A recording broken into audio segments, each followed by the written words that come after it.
السلام عليكم ورحمة الله وبركاته، مساكم الله بالخير. واليوم بنسوي لكم طبق حلو من شمال تركيا.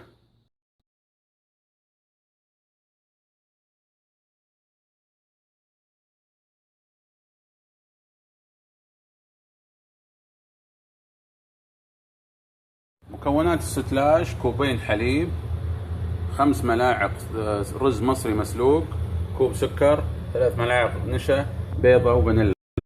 ونشوف الطريقة كيف راح نسويه، وبعد ما نخلص راح نحطه في هذه الأطباق الفخارية ونحطه في حمام مائي بالفرن.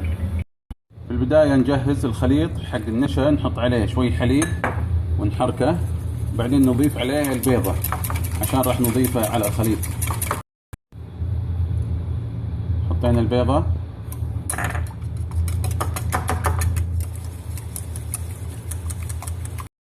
حطينا الحليب، نحط السكر على الحليب ونحرك، بعدين نضيف الرز والفانيلا. لما يطبخ بالاخير نحط خليط النشا. بعد ما خلطنا السكر مع الحليب نحط الرز ونخلط، بعدين نضيف الفانيلا.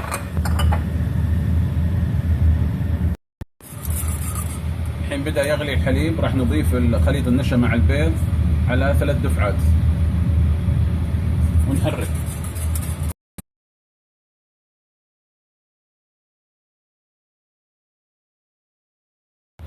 والحين آخر دفعة ونحرك ونشوف بدأ يسخن، قوامه صار ثقيل، يعني بعد شوي نطفي عنه يكون جاهز. نشوف القوام كيف صار ثخين، نبدأ نحطه في الأطباق الفخارية. نحط الأطباق بصينية الفرن، نحط ماي حار نصب تحتهم وندخلهم الفرن لمدة 20 دقيقة على درجة حرارة 250. نتركه بالفرن لما يستوي ومن فوق يتشقر مثل الصورة اللي حطيتها لكم إياها من البداية. هذا الشكل المطلوب، وعلينا وعليكم بألف عافية. بعد 20 دقيقة السوتلاش جاهز بهذا الشكل، هذا الشكل المطلوب. نقدر نحط عليه من فوق لوز ويكون جاهز. نتركه شوي يفتر، بعدين ندخله الثلاجة أو ناكله بالليل يكون بارد. وعلينا وعليكم بألف عافية.